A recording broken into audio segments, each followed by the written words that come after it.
artificial intelligence will completely transform our world. But what is AI? Why will it affect you? And how can you and your business survive and thrive through the AI revolution? Welcome to AI and You. Here is your host, author, speaker, and futurist, Peter Scott. Hello and welcome to episode 120. My guest today is Paul Newman. Yes, I'm sure he's done his share of saying, no, not that one, at least up until 2008. And he is the founder and CTO of Oxbotica, a British company that creates software for autonomous vehicles to learn from driving experience. Oxbotica is a portmanteau of Oxford and Robotics, and Paul is Professor of Information Engineering at the University of Oxford. He serves as a science advisor to the Prime Minister, an advisor to the UK Department of Transport, and in 2020 was awarded the Royal Academy of Engineering Medal for Outstanding Commercialization of Engineering Innovation. Oxbotica is working with companies like NEVS to deploy self-driving electric vehicles on public roads by the end of 2023, with Wenco to develop autonomous mining vehicles, and with the online grocery supermarket Ocado to integrate autonomous vehicles into their delivery fleet. Now, probably a third of the headlines I've reported on this show have something to do with autonomous vehicles, and they are such a pivotal microcosm of so much that's superheated in the realm of AI at the moment that I devoted a whole chapter to them in my book. There are a lot of questions I've been bottling up for a while to ask someone like Paul, and you'll hear me unload them all on him, who took it all in his stride. I love this interview because Paul is so passionate about the entire concept of vehicle autonomy. And that speaks to one of the foundational principles of this show. I get a steady stream of applications to come on the show from the PR reps of people who will say, I'm really passionate about my company, XYZ.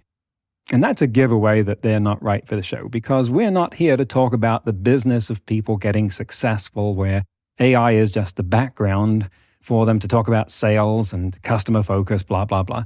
Not saying that's not important, but there are already umpteen shows about that, and I'm not here to compete with them. I'm here to open up understanding about AI and how it impacts your world, because I find that endlessly fascinating, and you will hear that Paul does too. So let's get into the interview with Paul Newman and journey from the Gulf of Mexico to the mines of Australia to the plains of Mars. Paul Newman, welcome to the show. Well, thank you very much. It's a pleasure to be here. So we've got tons of questions about autonomous vehicles. I've been waiting for this possibility, this interview for a while here with someone such as yourself. Before we get into those, can you explain some of your history? Because autonomous vehicle software development is a newish field. You presumably haven't been doing that your entire life. How did you come to that? How does someone fall into that profession? And what does it have to do with Mars? Okay, well, that's an interesting question. So actually, I have been doing it all my life. Well, most of my life. So I started my first autonomous systems in 1995. So I started doing my PhD around about that time out in the University of Sydney, and we were all into autonomy at that point. So big mining machines, automation in ports, and at that time was working on really the fundamentals of autonomy. So how, at large scale, can a machine know where it is? Full stop. Everywhere, okay, anywhere, any time of day.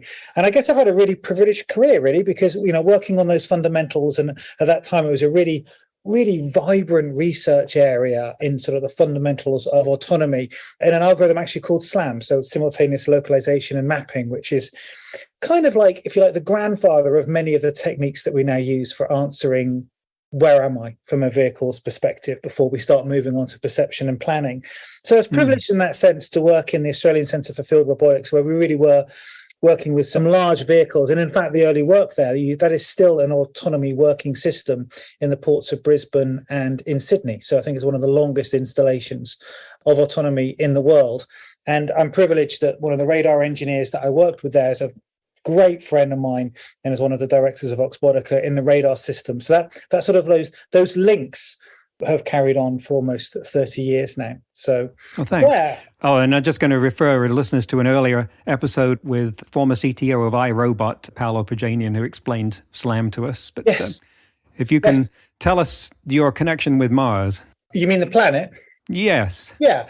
Well, I had a privilege of working with a remarkable PhD student, brilliantly called Winston Churchill. So we published a paper by Winston Churchill and Paul Newman on what's called a visual odometry system. So that's a system where by processing pictures, can you figure out how the camera must be moving? So take a sequence of pictures and can you figure out how that platform is moving? And that got put through flight certification for ExoMars, which is a real pleasure as well. So the Mars market often gets picked up as, talk about Mars, but really it's a very small part of what I've done and had a privilege. But it does speak, I think, to the ubiquitousness of autonomy. Like, it's not about roads. Do I know where I'm on the road? It's about, do I know where I am?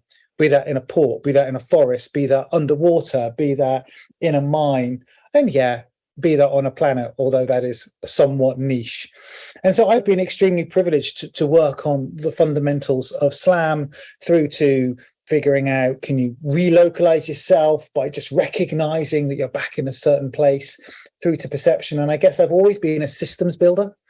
When I finished my PhD, I came back and worked in a company called Sonodyne International, working on subsea navigation systems, so in the Gulf of Mexico and under the polar ice caps. And then time at MIT, working with John Leonard in oceanic robotics and also land robotics as well. So very privileged in that sense, always been building systems, and then back to Oxford, building systems and transport systems and off-roading vehicles, and always in a constrained vehicle where the computation is limited, through to starting Oxbotica in 2015. And I guess I'm an addict to autonomy, really. I mean, it is just extraordinary where you can write a text file and a 300-ton machine moves because of that text file. There is something that would have made Descartes, his soul soar in a positive way, not soar because it hurts, about that. What's going on there? And like the ability to write text patterns in text files and now fold in machine learning to that, and a machine be able to operate itself, make decisions by itself. That is extraordinary. And I've got so many happy memories of different robots, different machines that I've worked on with different teams. And that sort of first light moment where becomes autonomous, be that in the ocean where you say, yes, dive, and you're not going to hear from your vehicle for another 3 hours as it zooms around the floor of the Mediterranean, or you send vehicles out of sight when they're self-driving in various scenes, mines or campuses or wherever you are. There's something extraordinary about that. And it's a technology that we're at day zero of. We're just at the start of it. It's like 1 minute past midnight in terms of this starting. We're just starting to figure out just a profound impact of machines being able to operate themselves. And we've got to be honest, right? I mean, vehicles haven't changed since ponies pulled carts, right? We've still got one operator per vehicle. And worse than that, the operator's on the vehicle.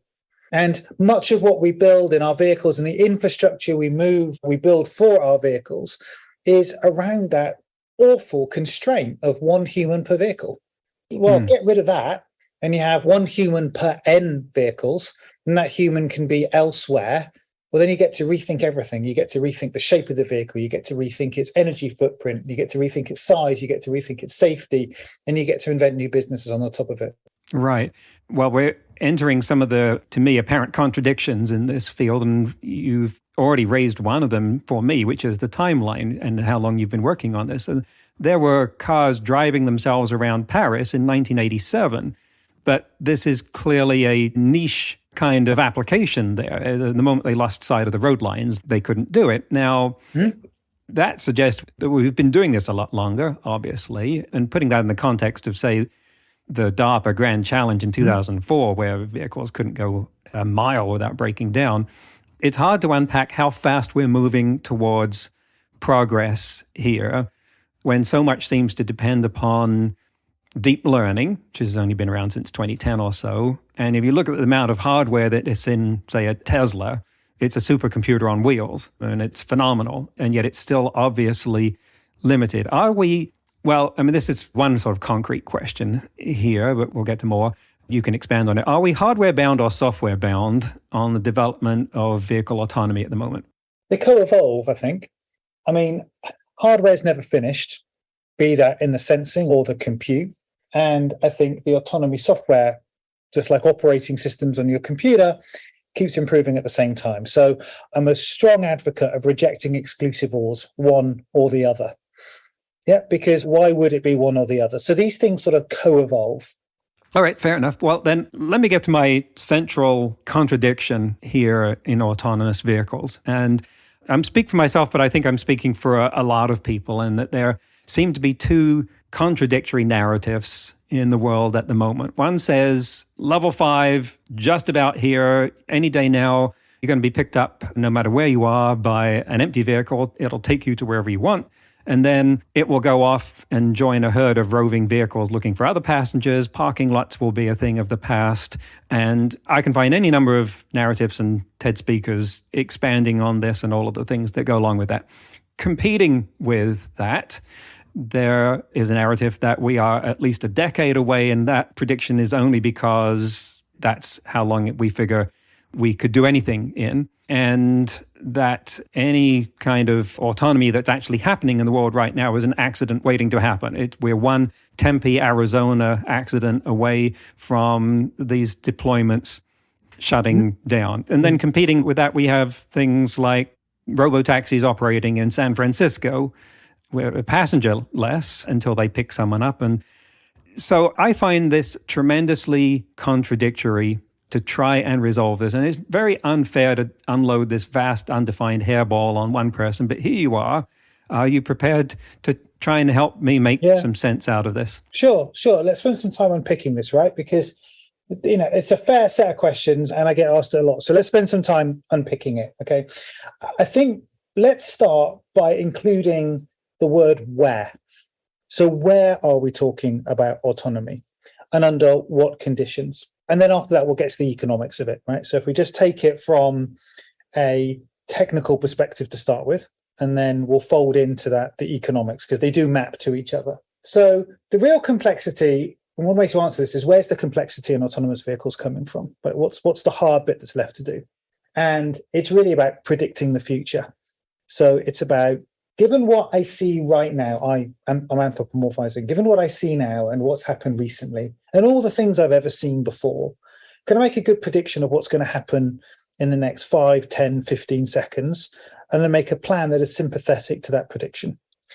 And the thing that limits where and when autonomy comes through is the economics of the business models of where these vehicles can make money and improve quality of life, and also the complexity of the scene.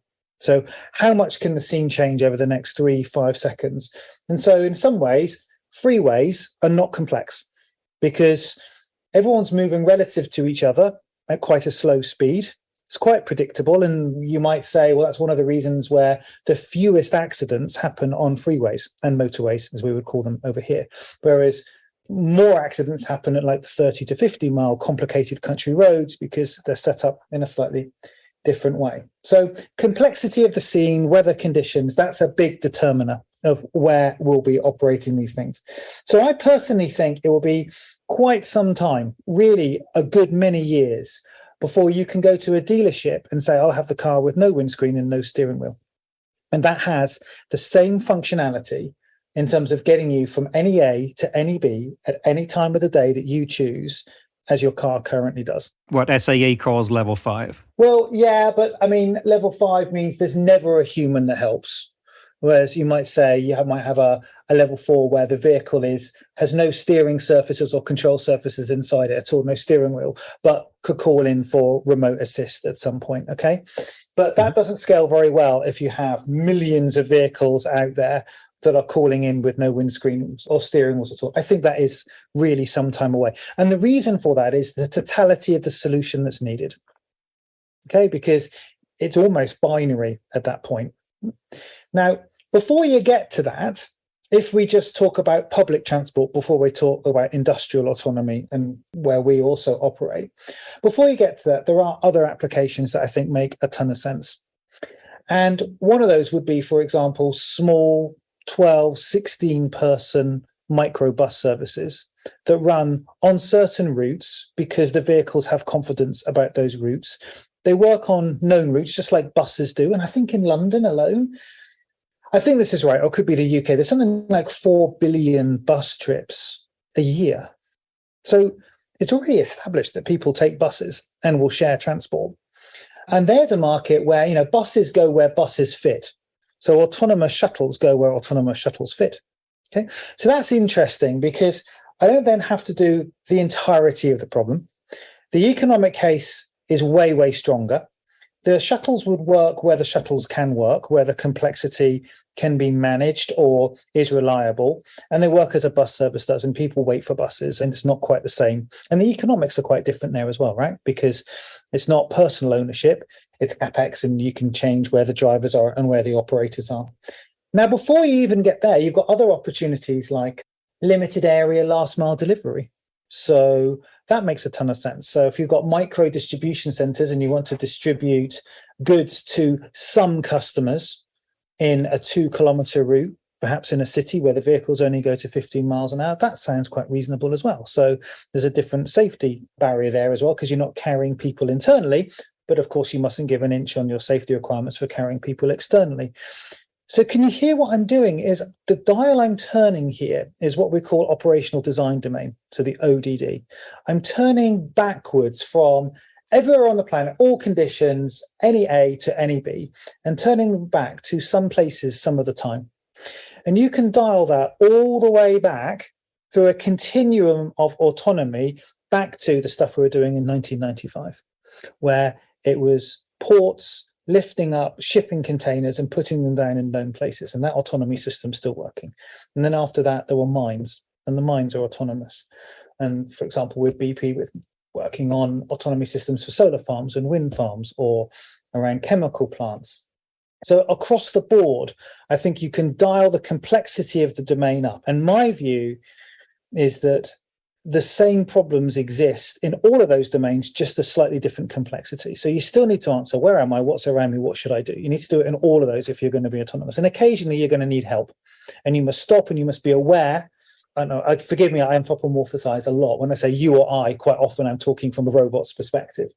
It needs to have a degree of enough introspection that goes, yeah, this is outside of my ODD. This is outside of my operational design domain. Ergo, it's safe. I'm going to stop and I'll call for some help in some way. And that means you can avoid going the 0 to hero in one step. A couple of things I want to focus on in what you just said. One of them is the application of bus service, and the other is when you mentioned last mile. And yes, there are a lot of buses running in the UK, but they run on all kinds of different environments. Some of them are easy and some of them are hard.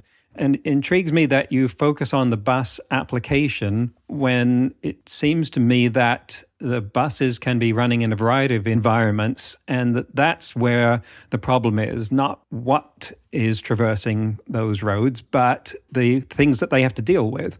Okay. I sort of dropped in carelessly an analogy there. Said buses run where buses fit. So if there's a low bridge, a double-decker bus does not fit under the low bridge, right?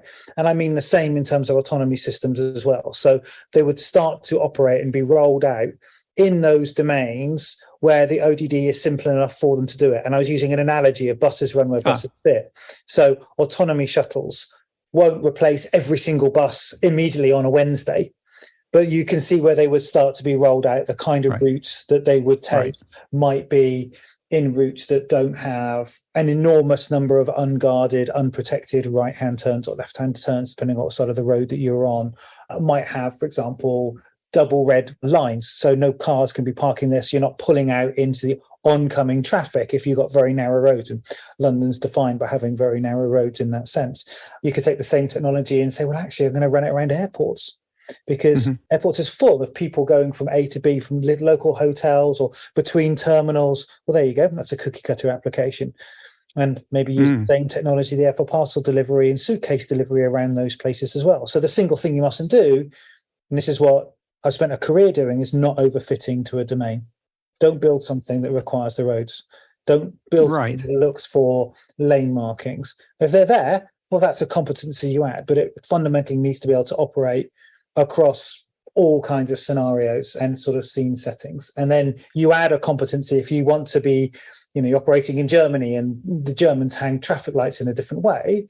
Then you add the piece of machine learning that's great for that domain, and it adds a competency, or you might slightly retrain that for Norwegian traffic and stoplights as well, rather than retraining the whole thing. So you can compose an architecture from these competencies that allows you to adapt to different places. The sort of applications where I see announcements of fully autonomous vehicles operating now are highly constrained environments, for the most part, like shuttling passengers around an airport where it's a secure area. Every vehicle and person on there is controlled, or going around a golf course or a resort or maybe a port, and something that's very constrained. Now, just to hammer it home, it's constrained because those environments are more predictable. Okay, great. Now, the focus in the popular media, at least, is on the size of consumer driving on public roads, which is very, very different.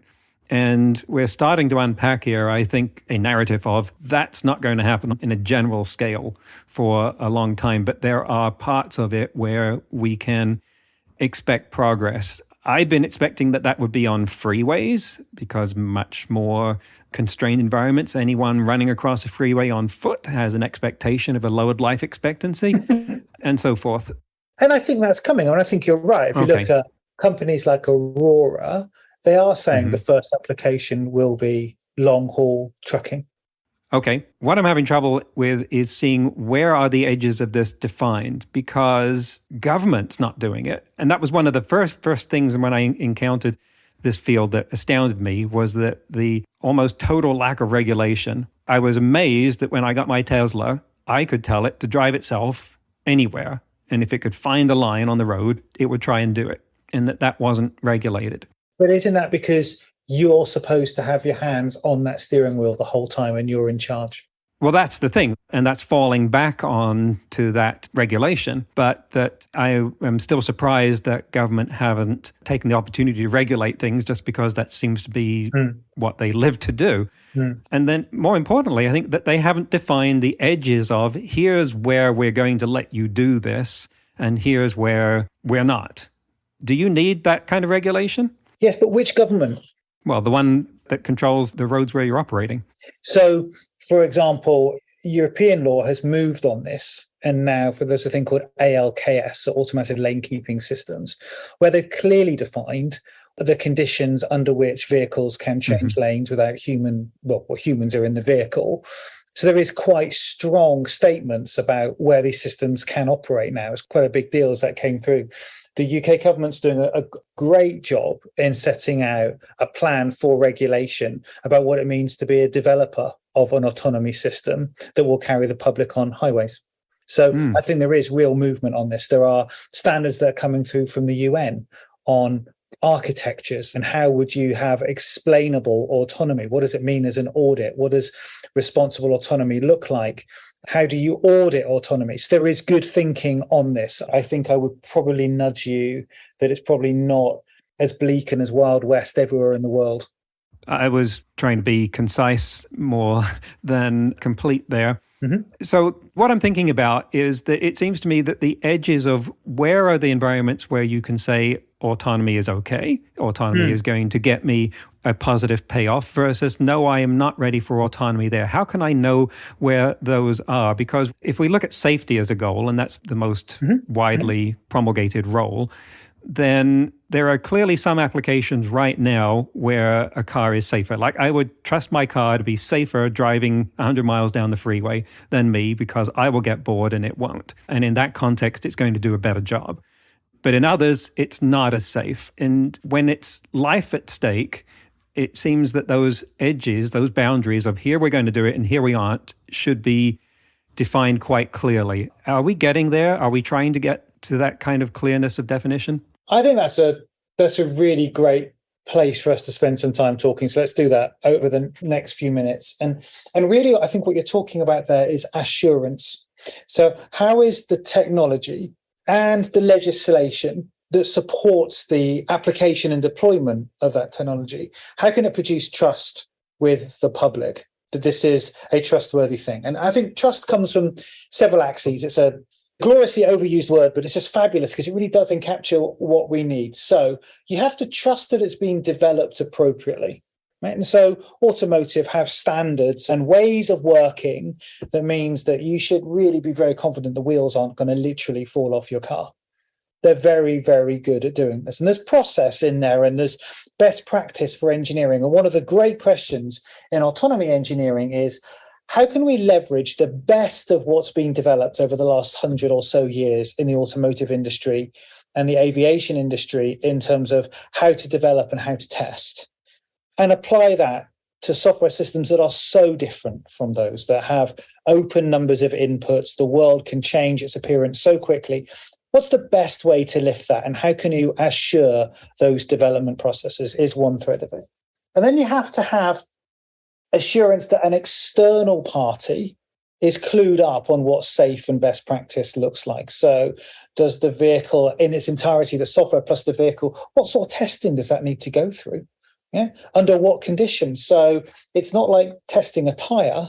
How do you write down all of the sets of environments that you want this thing to be tested? And do you drive around for millions of miles going, look how many miles I did, it must be great?